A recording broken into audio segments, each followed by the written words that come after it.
कहानी शुरू होती है फिशिंग टैंक और नए डायरेक्टर के रूम से, जहां पर तामी बहुत ही गंभीर मुद्रा में दिखाई देते हैं। बैकग्राउंड में ट्रेनिंग की आवाज हमें सुनाई देती है। वहां पर हमें डायरेक्टर एसाओ की फोटो और उनके साथ और शहीद हुए डायरेक्टर्स की फोटो होती है। सीन स्विच होता है। डायरेक्टर एसाओ हमें दिखाई देते हैं जिनका पूरा शरीर सही है और वो पानी के अंदर कहीं फंसे हुए हैं। मुझे जल्दी करना होगा। सीन फिर से स्विच होता है। काफका दिखाई देता है जो बहुत ही मेहनत कर रहा होता है। वहीं उसे बात याद आती है हुसीना की। स्क्वाड्रन स्टाइल टेक्निक में 5 बेसिक चीजें होती हैं जिन पर अगर तुम्हारा अच्छा हाथ हो तो तुम कुछ भी कर सकते हो, और तुम ध्यान रखना कि पूरी ईमानदारी से अपनी ट्रेनिंग को कंप्लीट करना। तो मैं 2 दिन में आऊँगा और मुझे पता चल जाता है अगर तुमने काम चोरी की होगी। वही सोचते हुए काफका बहुत ट्रेनिंग कर रहा होता है जिससे उसके पैर सुन्न हो जाते हैं और वह चिल्लाता है कि कोरू आ जाती है। स्क्वाड्रन स्टाइल टेक्निक वैसे भी तुम नंबर वेपन इस्तेमाल नहीं कर सकते, तो तुम्हारे लिए ये जरूरी है। तुम्हें क्या पता ये बहुत आसान तुम्हें दिखाई देता है? अगर तुम्हें ये आसान लगता है तो तुम ही करके दिखाओ। मुझे सब आता है। मेरे पिता हमेशा इस तरीके की ट्रेनिंग करते थे। अच्छा, डायरेक्टर घर पे ये सारी ट्रेनिंग किया करते थे। चलो, बहुत अच्छी बात है कि तुमने अपने लिए कुछ नई चीजें चुनी है। वैसे ये सही मौका है तुम्हारे लिए एक गिफ्ट देने का। ये लो। वाइस कैप्टन हिकारी ने आपको ये देने के लिए कहा था। अब से ये तुम रख सकते हो। और हाँ, बहुत दिन हो गए तुम्हें अपने दोस्तों से बात किए, तो तुम अब उनसे बात कर सकते हो। सीन स्विच होता है। कमरा दिखाई देता है जहां काफका मोबाइल चार्ज कर रहा होता है और उसके दिमाग में बहुत सारी चीजें आ रही होती है। क्या मेरे दोस्त मुझे अब भी पसंद करते होंगे कि नहीं? वो मेरे काइजू फॉर्म के जानने के बाद मुझसे बात भी करना चाहेंगे या नहीं? प्लाटून 3 का हिस्सा मानते भी हैं या नहीं? चलो फोन ऑन करके देखा जाए। इतने सारे मैसेज मेरे लिए कौन भेज सकता है? तभी वहां पर रेनो का फोन आ जाता है, जिसे देखकर काफका बहुत ज्यादा हड़बड़ा जाता है और फोन नीचे गिर जाता है। उसे उठाता है। पसीना पोंछते समय गलती से वो फोन कट जाता है, जिससे वो और ज्यादा परेशान हो जाता है कि रेनो उसके बारे में क्या सोचता है। तभी वह डिसाइड करता है कि मुझे अब फोन बंद कर लेना चाहिए, कल देखेंगे किससे बात करनी है। तभी एहारू का फोन आ जाता है। वह उसे उठाने के लिए आगे बढ़ता है और जैसे ही उठाता है एहारू से बात करने के लिए, सामने से रेनो दिखाई देता है जो काफका पर बहुत गुस्सा करता है। उसका फोन काट करके तुम एहारू का फोन उठा रहे हो, ये अच्छी बात नहीं है। जिससे वो समझाने की कोशिश करता है कि मैंने ये जानबूझ करके नहीं किया, लेकिन रेनो से बहुत गुस्सा करता है। 2 महीना हो गया है, आपने हमसे बात भी नहीं की। और वो अपने बहाने बताता है, मुझे यहाँ फोन अलाउड नहीं था, इस तरीके की बात करता है। लेकिन रेनो उन्हें कन्विंस करने की कोशिश करता है कि अगर कोशिश की होती तो शायद उनसे बात हो जाती। मुझे आपकी बहुत ज्यादा फिक्र है। मैं डर गया था। मुझे लगा काइजू बनने के बाद मुझे कोई पसंद नहीं करेगा। मेरी हिम्मत नहीं हो रही थी कि तुम लोगों से बात कर सकूं। सब लोग मुझसे नफरत करेंगे। तभी वहाँ एहारू आता है। हाँ,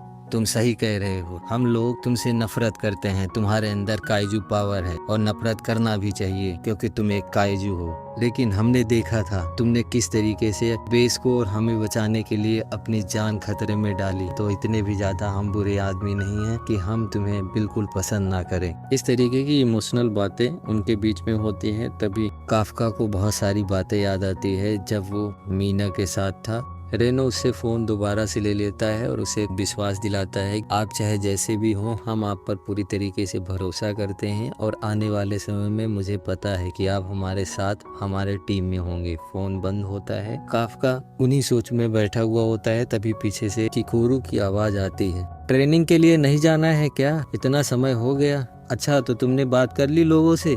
तभी काफका पीछे मुड़ता है और उसे देख करके किकोरू बहुत परेशान हो जाती है, क्योंकि वह उन मैसेजेस को पढ़ के बहुत रोने लगता है। उसका रोतलू मुंह देख करके उसे बहुत अजीब लगता है। काफका उससे कहता है कि मुझे माफ करना किकोरू, मैंने तुम लोगों के बारे में बहुत गलत सोचा, मैं एक बेवकूफ हूँ। किकोरू खुश होती है और कहती है, ये तो हमें पहले से ही पता था। काफका कहता है कि क्या तुम मुझे पहले से ही बेवकूफ समझ रही थी? जिससे उन दोनों के बीच में थोड़ी सी नोकझोंक होती है और वह उसे ट्रेनिंग के लिए ले जाती है। तभी सीन फिर से स्विच होता है। डायरेक्टर फिर से दिखाई देता है। मैंने इस पूरी कोशिश की, अब शायद मैं इसे नहीं रोक सकता। मैंने जो सोचा था ये उससे भी तेजी से काइजुओं को बना रहा है। अब मुझे नहीं लगता मैं इन लोगों को रोक पाऊंगा। सीन फिर से स्विच होता है, कुत्ता भौंकता हुआ दिखाई देता है और नए काइजू दिखाई देते हैं और शहर के अलग अलग हिस्सों पर अलग अलग तरीके से बहुत सारे काइजू उन पर अटैक करते हैं। इस बारी वाले काइजू देखने में भी अलग थे और वो बहुत ही ज़्यादा शातिर भी थे। एक भी लड़ाई उनकी डिफेंस फोर्स के साथ में नहीं होती और काइजू 9 अपने प्लान को बहुत तेजी से आगे बढ़ा रहा था। ये सारी चीजें देख करके ये साफ पता चल रहा था। तभी हमें कॉन्फ्रेंस रूम दिखाई देता है जहाँ पर सारे बड़े डिफेंस फोर्स के अधिकारी उसे अटेंड कर रहे होते हैं। वहाँ पता चलता है पिछले 1 महीने के अंदर काइजुओं के 14 हमले हुए, जिसमें एक भी हमले में डिफेंस फोर्स ने कोई रिएक्शन नहीं दिया। ओसिना कहता है कि इन सारे हमलों में सिर्फ एक बात कॉमन थी, हमारे वहां पहुंचने से पहले ही ये सारे के सारे काइजू वहां से चले गए। इसका मतलब ये है ये वाले काइजू पिछले जितने भी काइजू आए हैं उनसे ज़्यादा ताकतवर और उनसे ज़्यादा स्मार्ट हैं। इसका मतलब ये है कि काइजू 9 हमारे लिए बहुत सारी मुसीबत लेकर के आने वाला है। फिर उन लोगों के बीच में दूसरे देशों से भी मदद मांगने की बातचीत चलती है, लेकिन उन्हें पता है कि ये काम नहीं करने वाला, क्योंकि अगर ये जानकारी बाहर गई तो वहाँ काइजुओं का स्मगल बढ़ जाएगा और वो बहुत ज़्यादा खतरनाक होगा। और वो अपने प्लान्स के बारे में सोचते हैं तो दूसरे लोग बताते हैं कि हमारा प्लान एकदम सही तरीके से काम कर रहा है, हम शेल्टर बढ़ा रहे हैं और बाकी ज़रूरी चीज़ों पर भी हम बहुत तेज़ी से काम कर रहे हैं। नंबर्स वेपन पर भी चर्चा होती है कि हम सारे नंबर्स वेपन को एक्टिव करने वाले हैं और सबके लिए अच्छे और नए कैंडिडेट्स चुन रहे हैं। लेकिन एसाओ को जिस तरीके से 9 ने हराया, अगर उस तरीके से और ज़्यादा काइजू आएंगे तो हमारे लिए ये बहुत ज़्यादा खतरे की बात हो सकती है। और हमें पता है हमारे देश का पूरा भविष्य दांव पर लगा है। अब हम अपनी पूरी शक्ति के साथ आगे जाएंगे। दिमाग काम करना बंद कर रहा है, माफ करना, अब देश की पूरी जिम्मेदारी तुम्हारे ऊपर है। कैप्टन ओसिना, कैप्टन मीना, हमारे डिफेंस फोर्स के सारे नौजवान बच्चे और काफका, हिबिनो, तुम एक अच्छा भविष्य बनाओ। इसी के साथ हमें एसाओ बहुत ही ज़्यादा घायल और तकलीफ में दिखाई देता है। सीन फिर से स्विच होता है, बेस की एक साइड दिखाई देती है जहां से ओसिना और किकोरू सामने आते हैं। वादे के मुताबिक मैंने तुमसे कहा था कि मैं तुमसे लड़ूंगा। ये वेपन नंबर 4 है, इसे कभी हिकारी इस्तेमाल किया करती थी और बहुत सारे काइजुओं का सफाया किया। अब से ये तुम्हारा है और हाँ, इसे तुम्हारे लिए रीडिजाइन करवाया गया, तो हमारी लड़ाई से पहले तुम इसे अच्छे से संभालना सीख लो। मुझे अपने पापा का बदला लेना है। मॉम प्लीज मेरा साथ देना। इसी के साथ सीन स्विच होता है, हमें एक घर दिखाई देता है जहाँ न्यूज में 3 महीने पहले हुए काइजू हमलों में डिफेंस फोर्स कोई जवाब नहीं दे सकी। उसके बाद अचानक से काइजुओं का हमला खत्म हो गया। अंतिम हमला आज से 46 दिन पहले हुआ। सारा माहौल शांत है। वहाँ सब बात करना शुरू कर देती हैं कि क्या होगा जब 9 फिर से आएगा। तभी वहाँ एक छोटी बच्ची दिखाई देती है और जो काइजू की फोटो ड्रा कर रही होती है और विश्वास दिलाती है कि जब भी वो आएगा काइजू अंकल आएंगे और मार करके भगा देंगे। सीन स्विच होता है, हमें एक बेस का सीन दिखाई देता है जहां 2 लोग आपस में बात कर रहे होते हैं। उन्हें अर्थक्वेक महसूस होता है, तभी दूसरा उसे बताता है अभी ट्रेनिंग चल रही है। किकोरू और ओसिना नंबर्स वेपन के साथ ट्रेनिंग कर रहे हैं जिससे ये कंपन हो रही। और दूसरी जगह भी हमारी बहुत सारी कॉम्बैट ट्रेनिंग स्टार्ट हो चुकी हैं जहां हमें कई सारी ट्रेनिंग दिखाई जाती है, जहां पर काफका भी ट्रेनिंग करता हुआ दिखाई देता है सीना के साथ में, जहां उसे एक तगड़ा पंच मारता है, हाथ झन्ना जाता है। लेकिन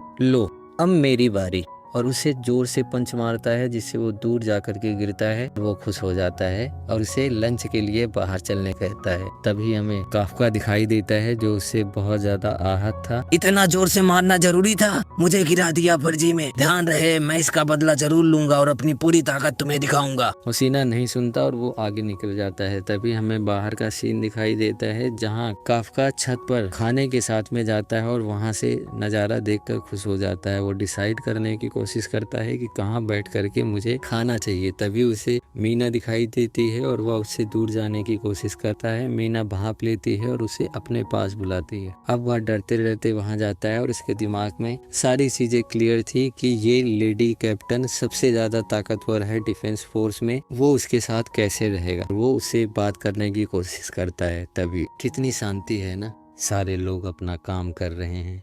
बच्चे स्कूल जा रहे हैं, लोग खेल रहे हैं, अपनी जिंदगी को एंजॉय कर रहे हैं। मुझे पता है कि ये तूफान से पहले आने वाली शांति है।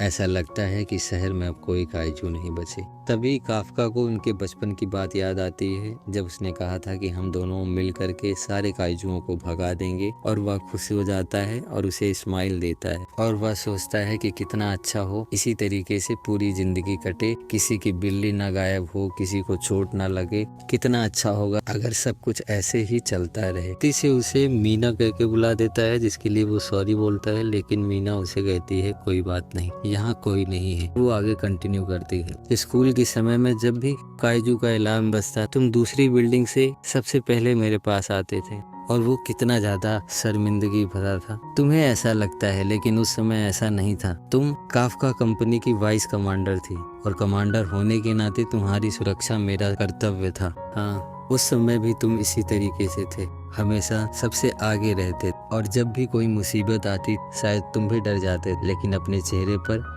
एक झूठी मुस्कान लेकर आते। हमें ऐसा लगता था कि शायद अगर कोई काइजू भी आएगा तो तुम संभाल सकते हो, जिससे मुझे कभी भी डर नहीं लगा। उस समय की बात अलग थी, अब हम बदल गए। नहीं, तुम अभी भी वैसे ही हो। क्या तुम्हें ऐसा लगता है? हसीना ने मुझे बताया कि तुम्हें किस बात का डर है। तुम्हें परेशान होने की जरूरत नहीं, अब मैं ताकतवर बन चुकी हूँ, और मुझे तुम्हारे पीछे ढाल बनकर खड़े रहने की जरूरत नहीं। तो ये सारी बात दिमाग से निकाल दो। और क्या तुम्हें याद है, हमने वादा किया था कि साथ मिल करके काइजुओं का सफाया करेंगे? हाँ, मुझे याद है। तो ठीक है। यही कहते हुए वो वहाँ से चली जाती है। काफका अपना हंसता हुआ चेहरा उसे दिखाता है, और वहाँ कैप्टन मीना अंदर जाने के बाद सोचती है कि ये अब भी नहीं बदला, अभी भी ये वैसे ही है जैसे पहले झूठी स्माइल दिया करता था, आज भी वैसे ही देता है। यहाँ काफका, अब हमारे लिए समय मुश्किल होने वाला है। मुझे पता नहीं कि क्या मैं उसे हरा पाऊंगा या नहीं। नहीं,